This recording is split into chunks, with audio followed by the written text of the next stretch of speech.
নমস্কার বন্ধুরা, আশা করি সবাই ভালো আছেন। তো বন্ধুরা, এখন যে ছবিটার বিষয়ে আমি কথা বলবো, ছবিটার নাম হচ্ছে দুই পৃথিবী, যেটা 2015 সালে রিলিজ করেছিল। এবং এই ছবির পরিচালক হিসেবে কাজ করেছিলেন এফ আই মানিক, এবং ছবিতে অভিনয় করেছিলেন শাকিব খান এবং অপু বিশ্বাস। তো সেই সিনেমাটাকে নিয়ে কথা বলবো। তো তার আগে প্রত্যেকটা বন্ধুকে অনুরোধ করে রাখবো, চ্যানেলটা নতুন হয়ে থাকলে অবশ্যই আপনারা চ্যানেলটা সাবস্ক্রাইব করে নেবেন, আর যদি আপনাদের ভিডিওটি ভালো লেগে থাকে অবশ্যই লাইক কমেন্ট শেয়ার করতে ভুলবেন না। তো দুই পৃথিবী সিনেমাটা আমরা গল্পের বিষয়ে যাওয়ার আগে এই ছবির পরিচালক, প্রযোজক এবং সঙ্গীত পরিচালক হিসেবে কারা কাজ করেছেন সেটাকে দেখে নিই, এবং তার পরবর্তী নিয়ে তাই সিনেমার গল্পটার বিষয়ে যাওয়া যাবে। তো ছবির পরিচালক হিসেবে কাজ করেছিলেন হচ্ছে এফ আই মানিক। ছবিটার প্রযোজক হিসেবে কাজ করেছেন সাহানি কথাসি। তারপরে চিত্রনাট্যক হিসেবে কাজ করেছেন এফ আই মানিক। ছবিটার কাহিনীকার হিসেবে কাজ করেছেন আহম্মদ রফিক। ছবিটার অভিনয় করেছেন শাকিব খান, তারপরে অপু বিশ্বাস, অহনা রহমান, তারপরে হচ্ছে আলমগীর, সুলতানা বিবি, কাজী হায়াত, মিশা সওদাগর, আলমগীর, সাদেক বাচ্চু, ইলিয়াস কোবরা সহ আরও অনেকে।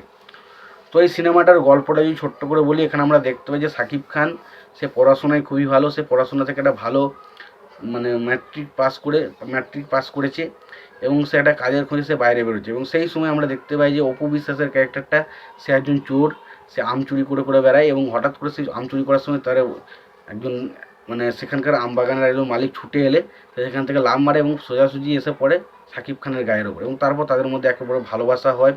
এবং সে শাকিব খানকে বলে যে সে তাকে ভালোবাসে, কিন্তু শাকিব খান প্রথম দিকে মানতে না চাইলেও পরবর্তী সময় তাকে ভালোবাসে।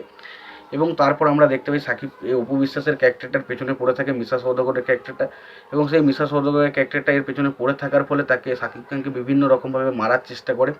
তো একটা টাইম পর তাকে এমনভাবে মারে তার স্মৃতিশক্তি হারিয়ে যায়, এবং তাকে একটা অন্য জায়গায় আলমগীরদের বাড়িতে এসে বাসায় এসে থাকে। এবং তারপর আমরা দেখতে পাই যে শাকিব খানের ক্যারেক্টারটা, সেখানে আলমগীরের একটা মেয়ে রয়েছে, তাকে সে একটু মডার্ন টাইপের, সে বিভিন্ন রকমভাবে শাকিব খানকে উল্টো পাল্টা কথা বলতে থাকে, উল্টো পাল্টা ভাবে অপমান করতে থাকে। এবং সেই সময় শাকিব খানের ক্যারেক্টারটা একটা ঠিক করে যে সেই মেয়েটাকে সে পরিবর্তন করবে, এবং তারপর সে পরিবর্তন করে, এবং তারপরে দেখা যায় যে আলমগীরের যে মেয়ে রয়েছে সেও কিন্তু শাকিব খানের প্রেমে পড়ে যায়।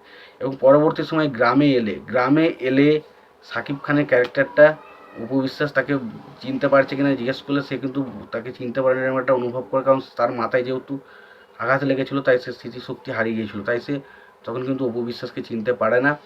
এবং তারপর আমরা দেখতে পাই যে শাকিব খানের ক্যারেক্টারটাকে আবারও মিশা সওদাগরের ক্যারেক্টার প্রচণ্ড মারতে থাকে, এবং তারপর মিশা সওদাগরের এত তাকে মারে যে শাকিব খানের ক্যারেক্টারটার একটা বিরাট বড় অপারেশনের প্রয়োজন হয়, এবং তার জন্য বহুত টাকার প্রয়োজন হয়।